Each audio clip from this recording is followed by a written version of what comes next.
2020. The one year that should have just been turned off and turned back on again.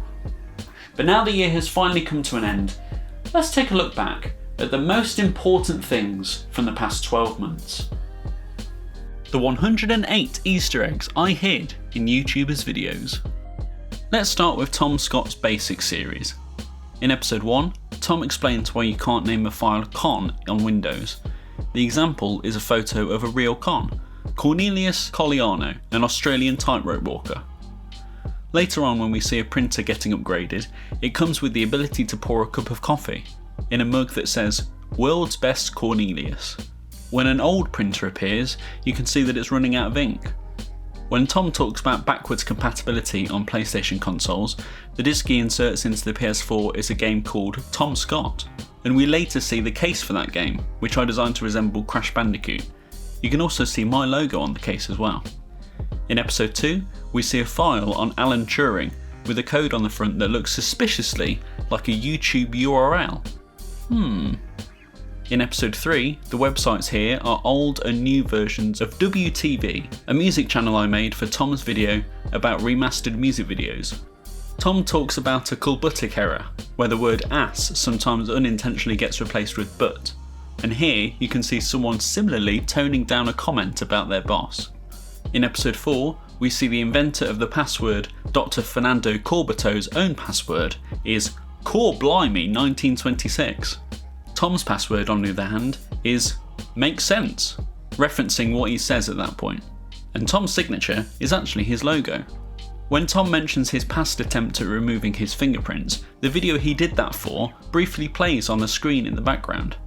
The phone that appears here says Monday the 3rd of August, which is the date this video came out, and 1604, which would have been the local time if you watched the video as soon as it was uploaded. The transaction notification on the phone here is for Reagan Memorabilia Limited, referencing Tom's bit about Ronald Reagan at the start of the video.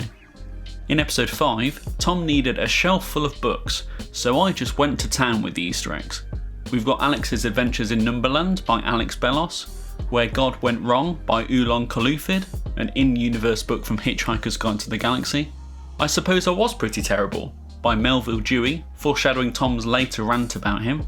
Hello World by Hannah Fry, How to Hide Yourself in a Tom Scott Video by me, Because Internet by Gretchen McCulloch, who co-writes Tom's Language Files series, How to Be a Scientist by Steve Mould, Down and Out in Paris and London by George Orwell, my favourite book by my favourite author, Humble Pie by Matt Parker, The Hormone Diaries by Hannah Witten, and finally Red Shirts by John Scalzi, which is a Star Trek parody novel.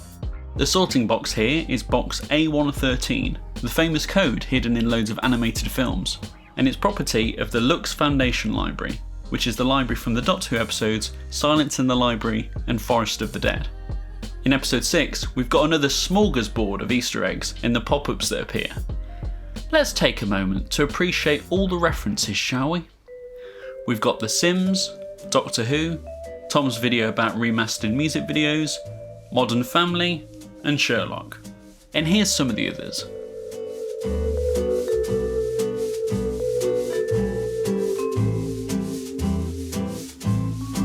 At one point, Tom goes off on a tangent about advertisers that gets cut off, and originally I made this test card based on the famous BBC test card, but it got cut because if this quickly flashed up on the screen, the audience will be far too distracted by this sexy guy.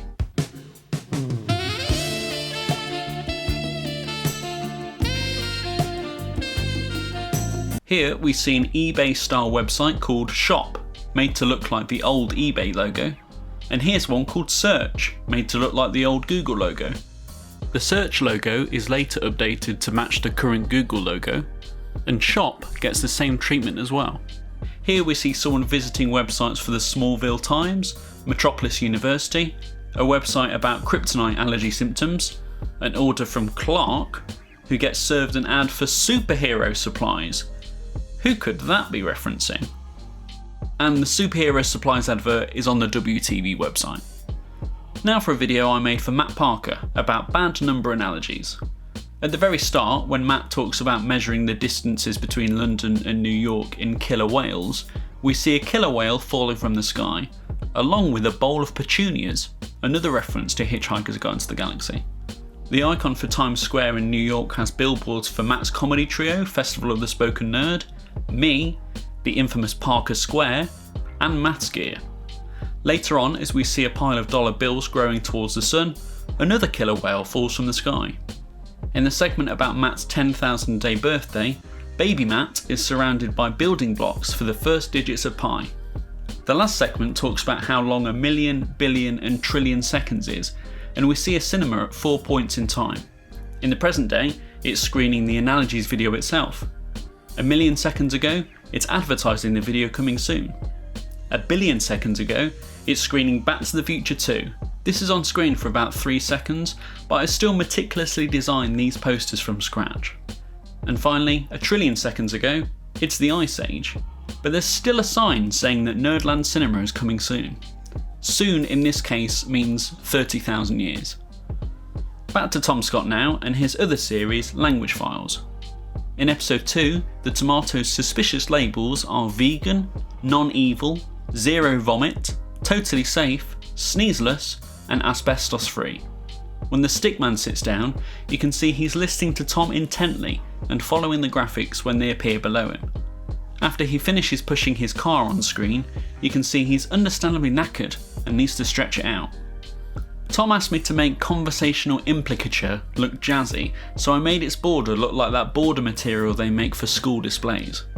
Not only does Paul Grice have his own Maxims, but he also has his own breakfast cereal, Grice Krispies. As much as I'd love to, I can't take credit for that.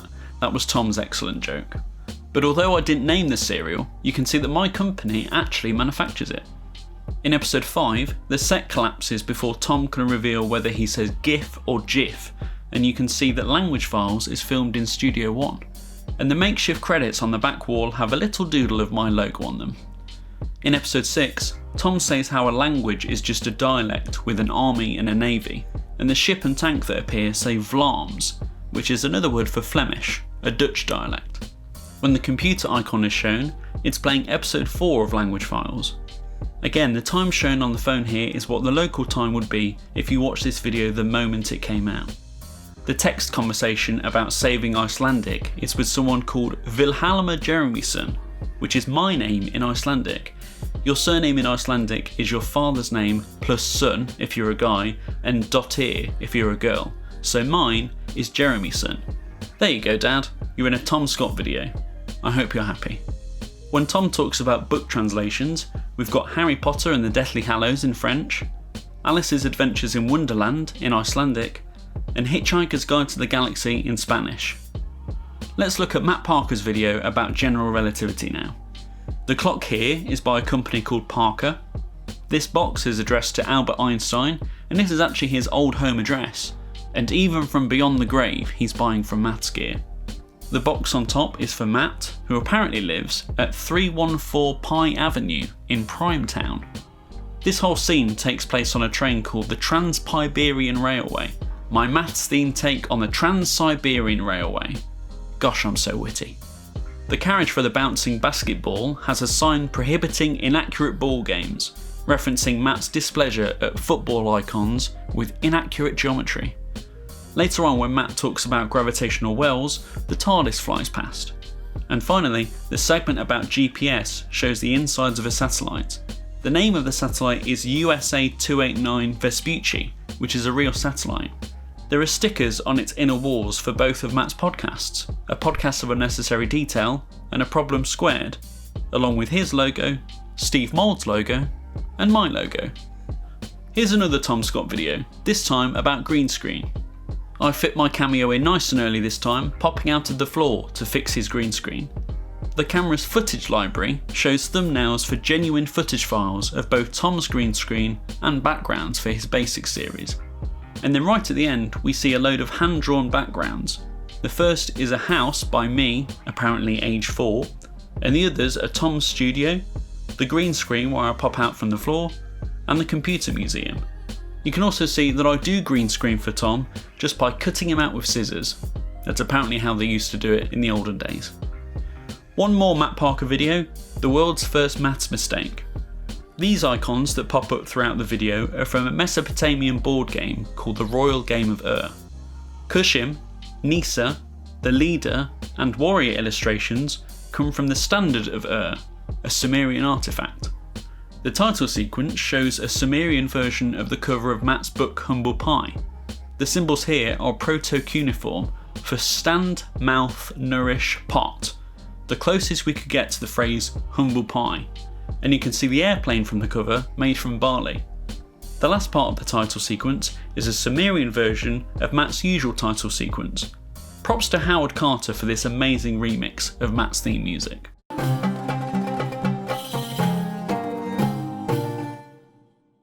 The cuneiform here spells out, "Buy humble pie now." And finally, here's a Parker square written in the bowl notation that Matt talks about in the video. And the last video is How Weird Is My Audience, Tom Scott's final video of 2020. My logo is in the top left corner of the computer's toolbar. On the other side you can see that I'm logged in, and the date and time matches the local time if you watch the video the moment it was uploaded. Think of those date and time jokes as rewards for the ultra keen Tom Scott fan. Tom's program icon is his trademark red t-shirt. The name of this photo is Generic College Admissions Brochure Photo.jpg. The name of the owl photo is Untitled.jpg because Tom's audience was tasked with naming it. And finally, the end screen features probably my most ridiculous cameo of them all.